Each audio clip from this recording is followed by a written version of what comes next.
Hi friends, வணக்கம் and welcome to Chettiar kitchen. இன்றைக்கி நம்ம கிச்சனில் ராகி ஜவ்வரிசி புட்டு எப்படி செய்கிறதுன்னு தாங்க பார்க்க போகிறோம். எப்போவுமே நம்ம ராகி மாவில் தனியாக புட்டு செய்வோம், ஜவ்வரிசிலையும் தனியாக செய்வோம். இது ரெண்டையுமே சேர்த்து நான் ட்ரை பண்ணியிருக்கேங்க. நல்லா டேஸ்ட்டாக வந்ததுங்க. ரொம்ப ஹெல்த்தியானது. நீங்களும் ட்ரை பண்ணி பாருங்கள். வீடியோக்குள்ளே போகிறதுக்கு முன்னாடி இப்போ தான் எங்கள் சேனலை ஃபர்ஸ்ட் டைம் பார்க்குறீங்கன்னா சப்ஸ்கிரைப் பண்ணிக்கோங்க. அப்படியே பக்கத்தில் இருக்க பெல் ஐக்கானை கிளிக் பண்ண மறக்காதீங்க. வாங்க இப்போ நம்ம ராகி ஜவ்வரிசி புட்டு எப்படி செய்கிறதுன்னு பார்த்துடலாம். ராகி ஜவ்வரிசி புட்டு செய்கிறதுக்காக 200 கிராம் நைலான் ஜவ்வரிசி எடுத்து 2-3 தடவை தண்ணி சேர்த்து நல்லா கழுவிட்டேங்க. கழுவிட்டு ஊற வச்சுருக்கேன். 2 மணி நேரம் போல் ஊறட்டும். 2 மணி நேரம் நல்லா ஊறிடுச்சுங்க. பாருங்கள், இந்த மாதிரி வந்துருச்சு. இப்போ இதில் உள்ள தண்ணியை வடிச்சிட்டு எடுத்துக்கலாம். ஜவ்வரிசிலேருந்து தண்ணி வடிச்சிட்டு எடுத்து வச்சுருக்கேங்க. இப்போ இங்கே 1 கப் அளவு நான் ராகி மாவு எடுத்திருக்கேன். கொஞ்சம் கொஞ்சமாக சேர்த்து இதில் நல்லா மிக்ஸ் பண்ணி விட்டுக்கலாம். எல்லாத்தையும் உடனே சேர்த்துற வேண்டாங்க. ஜவ்வரிசியில் ராகி மாவு கொஞ்சம் கவர் ஆகிற மாதிரி இருந்தால் போதும். நிறைய எக்ஸ்ட்ராவாக ராகி மாவு இருக்க வேணாம்.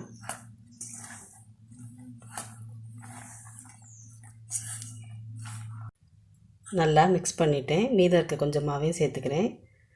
200 கிராம் ஜவ்வரிசிக்கு 1 கப் ராகி மாவு கரெக்டாக இருக்குங்க. இந்த மாதிரி இருக்கணும். நல்லா மிக்ஸ் பண்ணிவிட்டேன். இப்போ இதை ஒரு இட்லி தட்டில் சேர்த்துக்கலாம். மிக்ஸ் பண்ண ராகி ஜவ்வரிசியை இதில் சேர்த்து வேக வச்சு எடுத்துக்கலாங்க.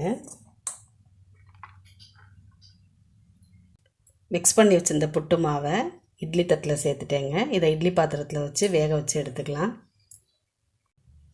புட்டு மாவை இட்லி பாத்திரத்தில் வேக வச்சுருக்கேன். 10 நிமிஷம் ஆகும் வேகிறதுக்கு. 10 நிமிஷம் ஆயிடுச்சுங்க. வெந்துருச்சான்னு பார்க்கலாம்.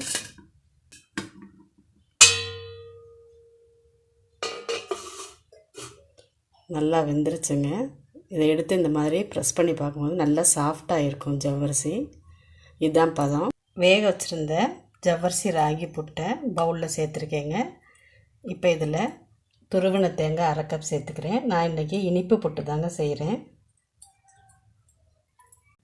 அது கூட நெய் 1 டேபிள் ஸ்பூன்,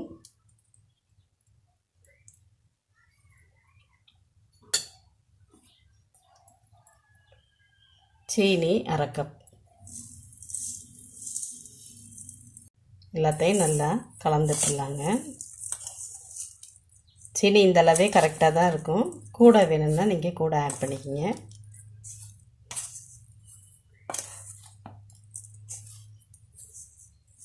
சீனி, தேங்காய், நெய் எல்லாத்தையும் சேர்த்துட்டு நல்லா மிக்ஸ் பண்ணி விட்டுட்டேன். பாருங்கள் எவ்வளோ சூப்பராக வந்திருக்குன்னு. இப்போ இதை சர்விங் பவுலுக்கு நான் மாற்றிக்கிறேன்.